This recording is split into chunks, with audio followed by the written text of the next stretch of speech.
সারা বাংলাদেশে আইনশৃঙ্খলা যে অবনতি এবং একই সঙ্গে পাল্লা দিয়ে পুলিশের মধ্যে যে অস্থিরতা, সেই অস্থিরতার কারণে কি হচ্ছে, পুরো সরকারের যে পুরো কর্মকাণ্ড প্যারালাইজড হয়ে যাচ্ছে। একটা করে শুরু করি। প্রথমে আইনশৃঙ্খলার দিকে যদি আপনি তাকান, আপনি দেখবেন যে এমন সব অপরাধ, অদ্ভুত সব অপরাধ যেগুলো হচ্ছে এই বাংলাদেশে, যা আগে কখনো কল্পনা করা যেত না। চাঁদাবাজি হোক কিংবা পাওনা টাকা আদায়ের জন্য হোক, বরিশালে যে ঘটনাটি ঘটেছে, একজন ভুক্তভোগী বয়স্ক মানুষ তার অন্ডকোষ চেপে ধরে তার সঙ্গে যে নির্মম এবং নিষ্ঠুর আচরণ করা হয়েছে, গালাগালি, মানে একটা অপ্রতিরোধ্য অবস্থা। মানে এরকম দুঃসাহস, উগ্রবাদী আচরণ, জঙ্গিবাদী আচরণ আমরা এই বাংলাতে কখনো দেখিনি। এরপরে ধরুন, এই যে কি একটা কমব্যাক্ট অপারেশন নামে কি একটা সংগঠন করেছে, যাত্রাবাড়িতে তারা কুম্ফু ক্যারাত শেখাচ্ছিল, এদেরকে পুলিশ ধরেছে। লম্বা চুল, একেবারে অল্প বয়স্ক, তারা সেই শুধুমাত্র শারীরিক চর্চা নয়, এর সঙ্গে সেই আরও যে সকল ভিডিও সামনে চলে আসছে, আর যে সকল কথাবার্তা হচ্ছে, এবং এদের যে বডি ল্যাঙ্গুয়েজ, চোখের চাহনি, এর মধ্যে আপনি ভবিষ্যতের বাংলাদেশ এবং চলমান বাংলাদেশ বুঝতে পারবেন যে সমাজের কোন জায়গাতে আমাদের আসলে ক্ষত তৈরি হয়ে গেছে, গর্ত তৈরি হয়ে গেছে। এদের পক্ষে এক শ্রেণীর লোক কথা বলছে, আর এদের বিপক্ষে রাষ্ট্র, সরকার, বিএনপি অন্য কথা বলছে। আর দেশের বাইরে এই দৃশ্যগুলো নিয়ে যে চলচ্চিত্র তৈরি হচ্ছে, যা কিনা পুরো রাষ্ট্র ব্যবস্থা, রাষ্ট্রীয় কাঠামো, নতুন সরকারের যে স্থিতি অবস্থা, সব কিছু প্রশ্নের মুখে ফেলে দিয়েছে। আপনি যদি আইন অঙ্গনে যান, সেখানে গিয়ে দেখবেন যে সুপ্রিম কোর্টে, যেটা বার কাউন্সিল বলেন, বাংলাদেশ বার কাউন্সিল, কিংবা ধরুন অ্যাটর্নি জেনারেলের অফিস, তারপরে সেখানে সরকার দলীয় আইনজীবী যারা আছেন, তারা, এদের মধ্যে যে অন্তর্কলহ, দ্বন্দ্ব, সংঘাত, বিবাদ, বিসংবাদ, সব কিছু এত চরম আকার ধারণ করেছে, যার ফলে উচ্চ আদালত থেকে নিম্ন আদালতের পুরো বিচার ব্যবস্থা এতটা মারাত্মকভাবে বিঘ্নিত হচ্ছে, যেটি ইতিপূর্বে কখনো হতো না।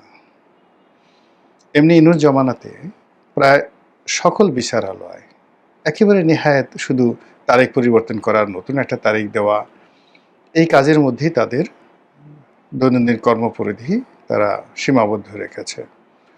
গুরুত্বপূর্ণ সিদ্ধান্ত দেওয়া, কোনো মামলা নিষ্পত্তি করা, ঝুঁকি নেওয়া, এই জিনিসগুলো আসলে আইন আদালতে গত 18 মাসে, অর্থাৎ ইনুর জমানাতে যেটা হয়নি, সেটি এই বিএনপির জমানাতে এসেও হচ্ছে না। অধিকাংশ এখানে যে সকল দুর্নাম, বদনাম, ঘুষ, দুর্নীতি, অনিয়ম, মারামারি, কাটাকাটি, যা কিছু শোনা যাচ্ছে, যা কিনা আমাদের পুরো সিস্টেম, তার মধ্যে একটা কলঙ্ক তৈরি করে ফেলেছে। এরপর যেটি হচ্ছে, সেটি হলো দেশ এবং বিদেশের যে রাজনৈতিক পরিবেশ পরিস্থিতি। ভারতের সঙ্গে আমাদের কেমন সম্পর্ক যাবে, পাকিস্তানের সঙ্গে কেমন সম্পর্ক, আমেরিকার সঙ্গে কেমন সম্পর্ক, চীনের সঙ্গে কেমন সম্পর্ক, মায়ানমারের সঙ্গে কেমন সম্পর্ক, এগুলো নিয়ে প্রায় প্রতিদিনই আমরা নিত্য নতুন গীত শুনছি। সামাজিক মাধ্যমে জামাতের যারা লোকজন, তারা এক ধরনের কথা বলছেন, বিএনপির লোকজন তো আসলে এই মুহূর্তে ওইভাবে কেউ কথা বলছেন না, আর আওয়ামী লীগের লোকজন রীতিমতো ফাটিয়ে ফেলছেন, ইচ্ছামতো তথ্য দিচ্ছেন, অপতথ্য দিচ্ছেন, বানোয়ার তথ্য দিচ্ছেন, এবং সেইগুলো ধরুন যদি আওয়ামী লীগের 5 থেকে 6 কোটি লোক সেই তথ্যগুলোকে নাড়াচাড়া করে, আর তার সঙ্গে সঙ্গে যদি বিএনপি জামাতের 5% to 10% লোকের দ্বারা ইনফ্লুয়েন্স হয়, পুরো সরকার ব্যবস্থার মধ্যে একটা ঝাঁকুনি লেগে যায়। এবং এই অবস্থাতে সরকার গত 4 মাসে দাঁড়িয়ে একটা কাজ করবে এবং সেই কাজের একটা ধারাবাহিকতা বজায় রাখবে, এটি সম্ভব হচ্ছে না। পুলিশের নিয়োগ বদলি নিয়ে যা কিছু হচ্ছে একেবারে ওপেন সিক্রেট। একজন ওসি পদে নিয়োগ পেতে কয় টাকা লাগে, এসপি পদে নিয়োগ লাভ করতে কত টাকা লাগে, এসপি ওসি বা 25 বছর চাকরি হয়ে গেছে এরকম অভিজ্ঞতা সম্পন্ন কর্মকর্তা, একেবারে এডিশনাল আইজি পর্যন্ত, মানে কনস্টেবল থেকে এডিশনাল আইজি পর্যন্ত টার্গেট করে করে যেভাবে চাকরি থেকে বাদ দেওয়া হচ্ছে, যদি চাকরিতে থাকতে চাও এটা করতে হবে, আর যদি চলে যেতে চাও চলে যাও। এরপরে যে জায়গাগুলো ভ্যাকুয়াম খালি হচ্ছে সেই জায়গায় যারা নিয়োগ পেতে চাও তাদেরকে এই কাজগুলো করতে হবে। আপনারা আশা করি বুঝতে পেরেছেন। এর ফলে পুরো পুলিশ বাহিনীর মধ্যে যেটিকে বলা হয় বেদনা, প্যানিক, এগুলো ছড়িয়ে পড়েছে।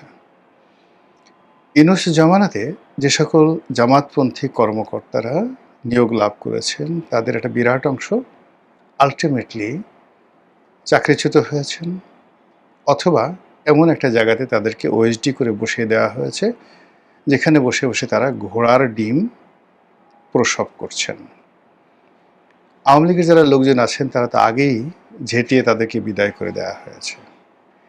এরপর এই সাম্প্রতিক সময় আওয়ামী লীগ ট্যাগ দিয়ে, জামাত ট্যাগ দিয়ে বা অন্য কোনো যাকে বলে অভিযোগ তাদের বিরুদ্ধে এনে পাইকারি হারে যেভাবে অবসর দেওয়া হচ্ছে, নিয়োগ বদলির খড়গ যাদের উপর পড়ছে, আর এর পেছনে যে সকল লেনদেন হচ্ছে বা লেনদেনের অভিযোগ হচ্ছে, সব মিলিয়ে পুরো পুলিশ বাহিনী তছনছ। একই অবস্থা সেক্রেটারিয়েটে, সচিবালয়, এমনকি সেনাবাহিনীতে যে সকল ভূতাপেক্ষা নিয়োগ হচ্ছে,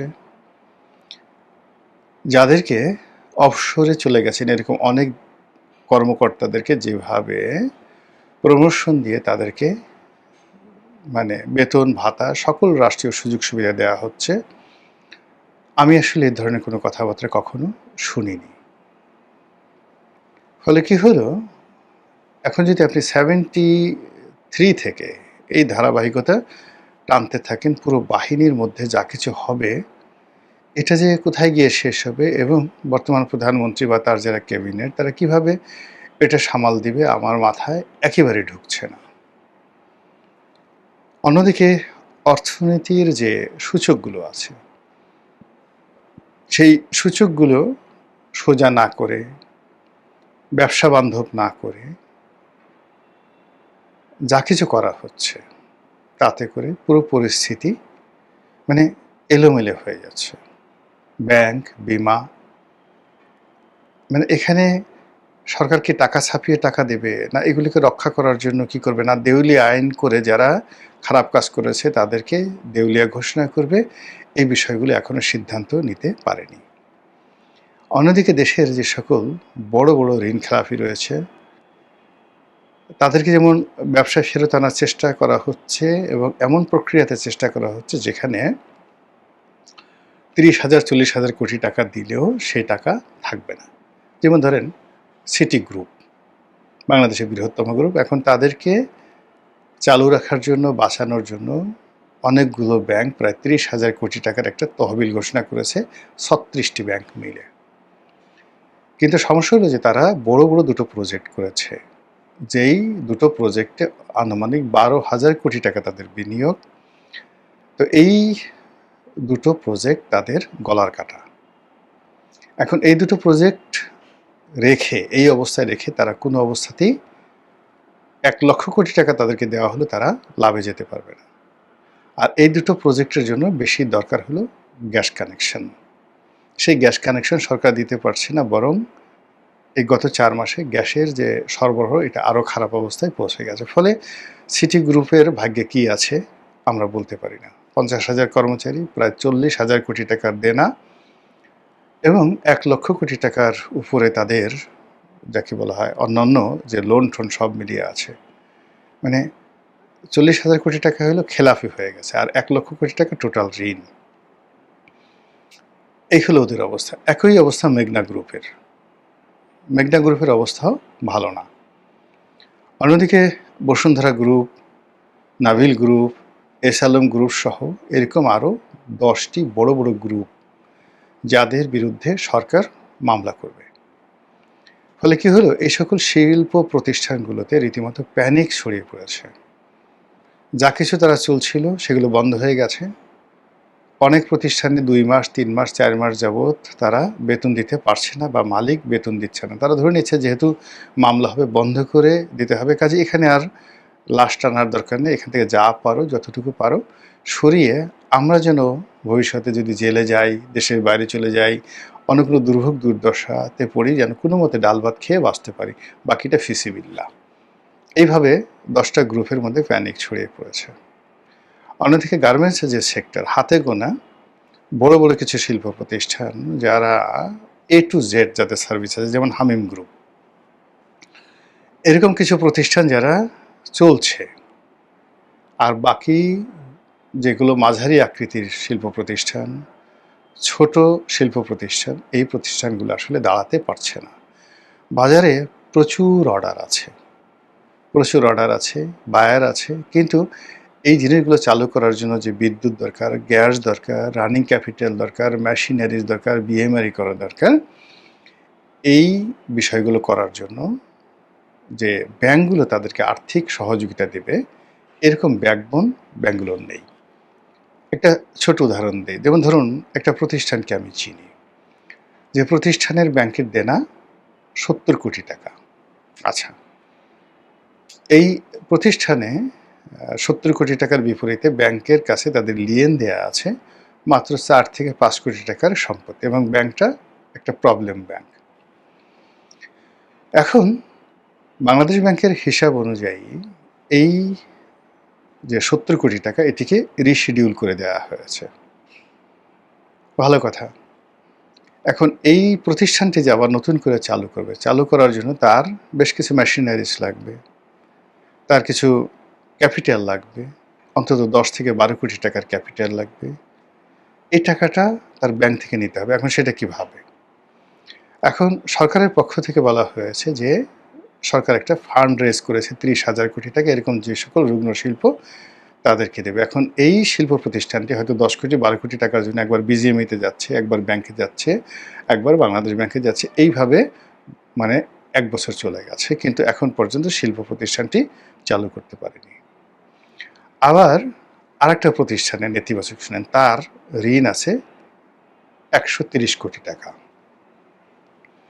সে এই ট্রেড পলিটিক্স করে, তার অ্যাসেট, ব্যবসা বাণিজ্য যা কিছু আসছে সব মিলে তার কাছে 2-3 কোটি টাকার সম্পত্তি নেই, কিন্তু তার ঋণ আছে 130 কোটি টাকা, তাও আবার সরকারি ব্যাংক থেকে। এখন সে কি করছে, এই যে সরকারের যে একটা সুযোগ, সেই সুযোগ নিয়ে সে হিসাবে দেখা যায় সে 50 কোটি টাকা ঋণ নিতে পারে। 130 কোটি টাকার উপর 50 কোটি টাকা সে ঋণ নিয়ে 2-3 কোটি টাকা সে খরচ করে বাকি টাকা পকেটস্থ করার জন্য সে দিন রাত ঘোরাফেরা করছে, এবং ওই যে আগে যে লোক বললাম যে জেনুইন ব্যবসা করতে চায়, সে সফল না হলেও দ্বিতীয় ব্যক্তি সে শতভাগ সফল হয়ে যাবে। এরকম যে একটা ধড়িবাজ, ধান্দাবাজ একটা জাতি, একটা সম্প্রদায়, একটা গ্রুপ, একটা ব্যবসায়িক গ্রুপ, মানে এটা এই যে একটা দুর্বিষহ অবস্থা, সেই দুর্বিষহ অবস্থার মধ্যে তারা আরও ডাকাতি, রাহাজানি, ছিনতাই এগুলো করার জন্য কোমরে গামছা বেঁধে নেমেছে। অন্যদিকে বিএনপির যে সকল বিএনপি নামধারী দুর্বৃত্ত রয়েছে, তারপরে যাকে বলা হয় খারাপ মানুষ রয়েছে, তারাও যার যার অবস্থান থেকে এমন সব কাজকর্ম করছে যা কিনা এই সরকার যারা পরিচালনা করবে তাদের সবারই মনোবল ভেঙে দিচ্ছে। এর ফলে সরকার তার কোনো কাজের ধারাবাহিকতা রক্ষা করতে পারছে না, সরকার ঘুরে দাঁড়াতে পারছে না। শক্ত ভিত্তির উপরে সে দাঁড়িয়ে যে একটা সিদ্ধান্ত নেবে এবং সেটা বাস্তবায়ন করবে, এটা সম্ভব হচ্ছে না। আমাদের একটা কথা আছে না, যে সারা অঙ্গে তোমার ব্যথা সজনী, আমি মলম লাগাবো কোথায়? তো দেশ, জাতি, সরকার, রাজনীতি প্রায় সব ক্ষেত্রে এরকম যাকে বলা হয় বড় বড় গর্ত তৈরি হয়ে রয়েছে। এখন আপনি দোষ দিতে পারেন, যেটা আওয়ামী লীগের দোষ, এটা জামাতের দোষ, এটা বিএনপির দোষ, এটা চাঁদাবাজের দোষ, এটা দুর্নীতিবাজের দোষ, কিন্তু আপনি সেটা দিয়ে মনের ঝাল মিটাতে পারেন, কিন্তু সমস্যাগুলো তার সমাধান হচ্ছে না।